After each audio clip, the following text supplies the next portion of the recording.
This is a non-religious channel. We do not support or promote any religion. The purpose of this channel is to provide accurate information about Islam to Muslims.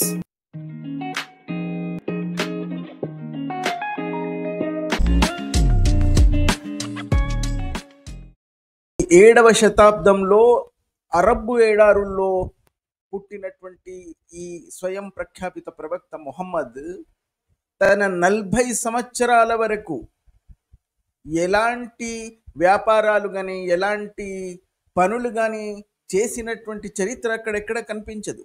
కేవలం ఆ 25 సంవత్సరాల వయసులో తన యొక్క తండ్రి యొక్క సహోదరుడు ఎవరి సంరక్షణలో అయితే ఈ ముహమ్మద్ పెరుగుతున్నాడో అతను ఇతని గురించి నిరంతరం ఆలోచించి ఒకరోజు అబూ తాలిబ్ ఈ ముహమ్మద్ను పిలిచి, ఓ కుమారా, నాకు వయసు పెరిగిపోతుంది, మనం పెద్దగా ధనవంతులం కాదు అన్నది నీకు తెలుసు.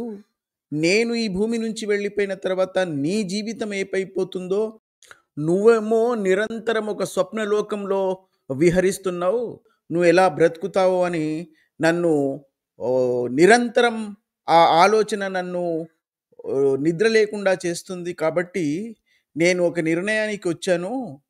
మన నగరంలో ఉన్నటువంటి సంపన్నురాలైనటువంటి ఒక వ్యాపార స్త్రీ, ఆవిడ దగ్గర నీకు ఉద్యోగాన్ని చేర్పించాలని నిశ్చయించుకున్నాను అని అతనికి సలహా ఇచ్చి, అంటే అప్పటికి ఈ వ్యక్తి ముహమ్మద్ ఏమీ చేయడం లేదని అతని గురించి నిరంతరం ఆలోచిస్తూ అబూ తాలిబ్ ఆలోచిస్తున్నాడు అన్నదానికి ఉదాహరణ ఇది ఎక్కడో కాదు. ఆయన అబూ తాలిబ్ ఇతని గురించి పడుతున్నటువంటి ఆవేదన గురించి సీరత్ హల్బియా అన్న పుస్తకంలో వివరంగా వివరించబడింది.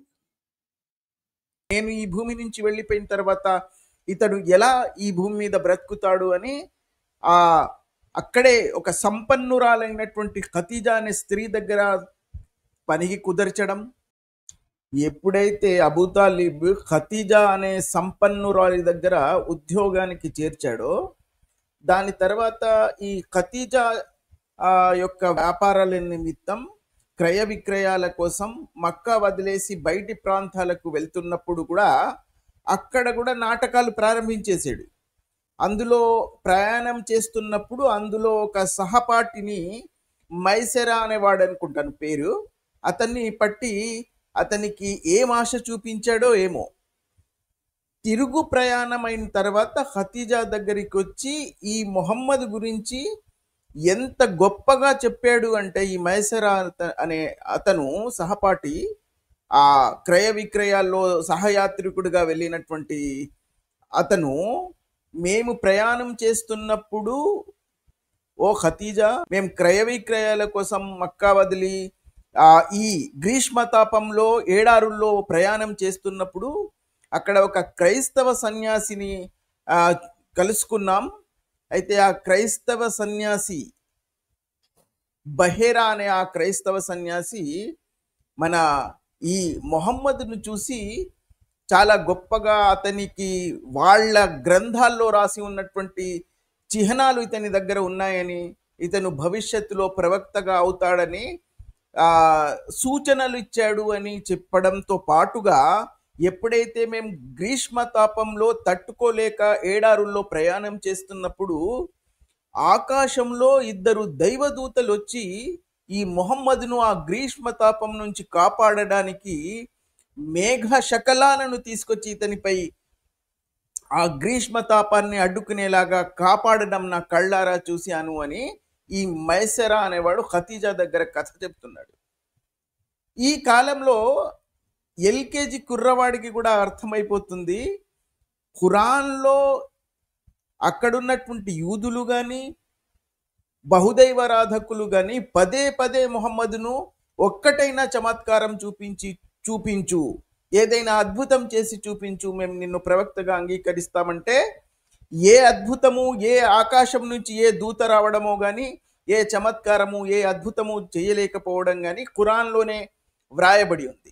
అలాంటప్పుడు ఇతను ఇంకా ప్రవక్తగా ప్రఖ్యాపించక ముందే ఇతనితో దైవదూతలు వచ్చి ఆ గ్రీష్మ తాపం నుంచి ఇతన్ని కాపాడడానికి ఆ మేఘ శకలాలను తీసుకొచ్చి అతన్ని ఆ గ్రీష్మ తాపం నుంచి కాపాడాయని కథ వింటే ఎల్కేజీ కుర్రవాడు కూడా చెప్తాడు, ఈ మైసెరే అనేవాడో లేదా బహేరా అనే క్రైస్తవ సన్యాసియో ఒకవేళ ఈ కథ కల్పించబడి ఉండాలి, లేదా వీళ్ళకి ఏదైనా ఆశ చూపించి ఉండాలి అన్నది ఈ కాలంలో ఎల్కేజీ కుర్రవాడు కూడా చెప్తాడు. ఈ అద్భుతాలు చమత్కారాలు ఏదైతే మహమ్మద్ గురించి ప్రచారంలో ఉన్నాయో అవి కేవలం ఒకరో ఇద్దరు మాత్రమే చూసినట్టుగా కథలు ఉంటాయి. ఎందుకంటే బహిరంగంగా చూపించలేదు. ఖురాన్లో చాలా స్పష్టంగా వాళ్ళు అడిగిన ఎన్నో ప్రశ్నలకు ఎన్నో చమత్కారాలు అడిగినప్పుడు కానీ అద్భుతాలు చేసి చూపించమని కూడా, నేను ఏ అద్భుతాలు చమత్కారాలు చేయలేను, నేను కేవలం ఒక సందేశహారుడిని మాత్రమని తప్పించుకున్నాడు. జనసమూహం అడిగినప్పుడు నువ్వు ఆకాశంలో ఎగిరి చూపించు, నువ్వు చెప్తున్నటువంటి ఈ కథలు మేము నమ్మాలి అంటే ఆకాశంలో ఇప్పుడు మా ముందు ఎగిరి చూపించు అన్నారు.